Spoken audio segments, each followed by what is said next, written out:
آخر میں جمعہ کی رکعتیں کتنی ہیں اور اس سے اپنی بات ختم کر دوں گا. جمعہ کی رکعتیں یاد رکھیے, جمعہ کی نماز سے پہلے دو, جو آپ نے بیٹھنے سے پہلے تحیۃ المسجد کا حکم دیا, یا کچھ علماء لکھتے نہیں یہ 2 رکعت سنت ہے, بہرحال جو بھی ہو 2 رکعت جمعہ سے پہلے یہ سنت مؤکدہ ہے.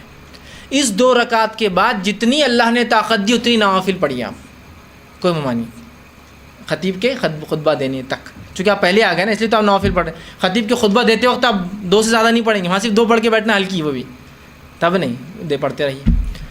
جمعہ کی 2 رکعت فرض ہے, یاد رکھیے یہ ٹھیک ہے. جمعہ کے بعد 4 رکعت مؤکدہ ہے 2 سلام سے, 2 رکعت کے بعد سلام, 2 رکعت کے بعد سلام.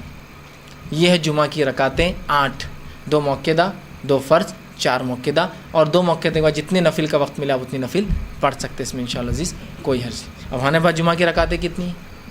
4 رکعت سنت ظہر کی, جمعہ کے دن بھی چالو ہے. 4 رکعت, 2 رکعت جمعہ کی واجب یا فرض. جمعہ کے بعد احتیاطی 4 رکعت ظہر. جمعہ نہیں ہوں گا تو اسٹیپنی ہونا ضروری ہے نا, تو احتیاطی 4 رکعت. ارے میرے بھائی اسٹیپنی اگر آپ گاڑی کو لگائے اور اس سے جتنا ڈسٹینس ٹریول کر لیتے ہیں تو اس کے بعد وہ ڈسٹینس کو ڈبل ٹریول نہیں کرنا پڑتا, اسٹیپنی لے کے چل جاتی ہے نا. کہ نہیں اسٹیپنی کا ٹائر ڈالنے کے بعد آپ وہاں تک جا کے بولتے ہیں واپس گاڑی لاؤ, نیا ٹائر چینج کر کے پھر وہاں سے جائیں گے واپس. احتیاطی 4 ظہر, اس کے بعد پھر 2 مؤکدہ وہ ظہر کی, پھر 2 وہ نفل تو رہتی ہے ہر جگہ لگی ہوئی, تو وہ 2 نفل, تو ہوئی ایسی جمعہ کی 14 رکعت. 4 سنت, 2 فرض, 4 سنت, پھر 2 مؤکدہ اور 2 نفل. اللہ رحم کرے.